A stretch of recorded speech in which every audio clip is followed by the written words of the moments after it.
নিজের দুই শিশুকন্যাকে হত্যার দায়ে আজমিরা বেগম লস্করকে যাবজ্জীবন কারাদণ্ডে দণ্ডিত করেছে কাছাড়ের ফাস্ট ট্র্যাক আদালত। ঘটনাটি 2023 সালের 1 সেপ্টেম্বর বাউরিকান্দি প্রথম খণ্ডে ঘটেছে। অভিযোগ, পুকুরে ডুবিয়ে দুই কন্যাকে হত্যা করেছেন তাদের মা। কারাদণ্ডের পাশাপাশি 20,000 টাকার জরিমানাও করা হয়েছে।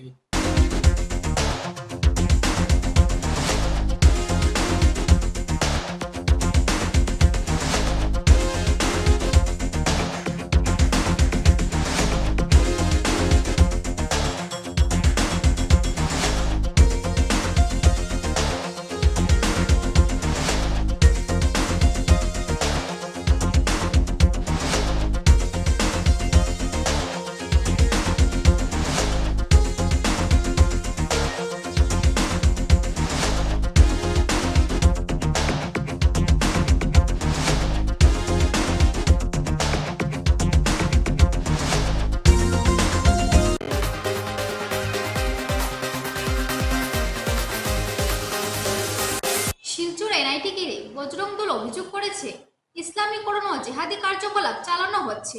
এ নিয়ে কাছাড়ের এসএসপির কাছে একটি স্মারকপত্র দেওয়া হয়েছে।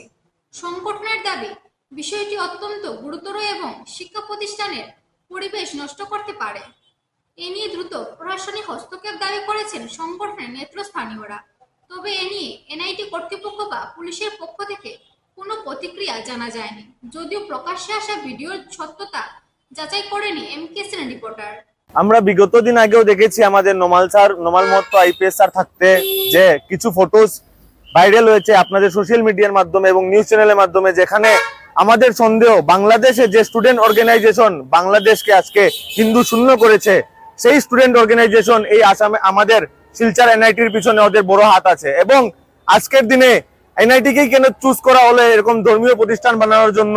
কারণ ওনারা জানেন হিন্দু সমাজকে বিভিন্নভাবে টার্গেট করে, চায় হিন্দু যুব সমাজকে হোক, হিন্দু শিক্ষা প্রতিষ্ঠানকে হোক, তারা ওরা ইসলামিক মেন্টালিটিতে স্টুডেন্টদেরকে কনভার্ট করার জন্য এবং আগামী দিনে কিভাবে ভারতবর্ষকে, এবং ওরা যে বলে 7 সিস্টার নর্থ ইস্ট দখল করবে, এই নর্থ ইস্টকে দখল করতে এনআইটির স্টুডেন্টদেরকে কাজে লাগাতে এই ধরনের ওদের মেন্টালিটি।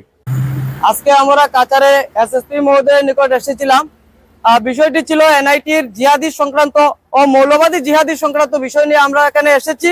এবং আপনারা জানেন আমরা 2025-এ একটি নকশালবাদ নিয়ে মেমোরান্ডাম দিয়েছিলাম এবং বিভিন্ন খবরের পত্র পত্রিকায় এবং নিউজ চ্যানেলে প্রকাশিত হয়েছিল যে এনআইটিতে নকশালবাদ চলছে এবং বিদেশি ফান্ডিং চলছে, এবং তারপরে সেটা তদন্ত হয়েছিল। কিন্তু আশ্চর্যজনক ব্যাপার, তদন্ত হওয়ার পর হঠাৎ করে সেই তদন্ত কোথায় যেন হারিয়ে গিয়েছে।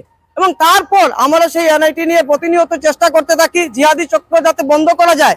তারপর আমরা দেখলাম সেখান থেকে অনেক কিছু ভিডিও ফুটেজ বেরিয়ে এসেছে এবং সেখানে দেখা গিয়েছে যে সেগুলো এনআইটি স্টুডেন্ট রয়েছে, স্টুডেন্টদের সঙ্গে এনআইটির প্রফেসর তথা বাইরে যারা মৌলানা রয়েছেন সেখানে এসে প্রতিনিয়ত নমাজ পড়েন। এবং নমাজ পড়ার পর ওনারা একটা গোল মিটিং তৈরি করেন, যেখানে বোঝা যায় যে একটা কিছু ভয়ানক কিছু পরিকল্পনা করছেন। এবং শুধু তাই নয়, দেখা যায় কি এনআইটিতে বিভিন্ন প্রশাসনিক পদগুলো যেগুলো রয়েছে সেগুলোর মধ্যে ইসলামীকরণের একটা প্রক্রিয়া চলছে। সেগুলোর মধ্যে প্রতিটি পদের মধ্যে দেখা গেছে গুরুত্বপূর্ণ যেসব পদ রয়েছে সেগুলোর মধ্যে প্রফেসররা রয়েছেন ইসলামিক চিন্তাধারাকারী, এবং উনারা সবাই নমাজে এবং বিভিন্ন জিহাদি কার্যকলাপের সাথে জড়িত রয়েছে সেরকম আমাদের সন্দেহ রয়েছে। এবং আমরা পুলিশ প্রশাসনের কাছে এ বিষয়ে আমরা খোলামেলা বলে দিতে চাই, যদি ওনারা অতি সত্বর সে বিষয়ে ইনকোয়ারি না করেন তাহলে বজরং দল নিজের ধর্ম, নিজের সংস্কৃতি, নিজের ঐতিহ্য এবং এই শিক্ষা প্রতিষ্ঠানকে বাঁচানোর জন্য যে পদক্ষেপ নেওয়ার প্রয়োজন হয় সেটা পদক্ষেপ নেবে।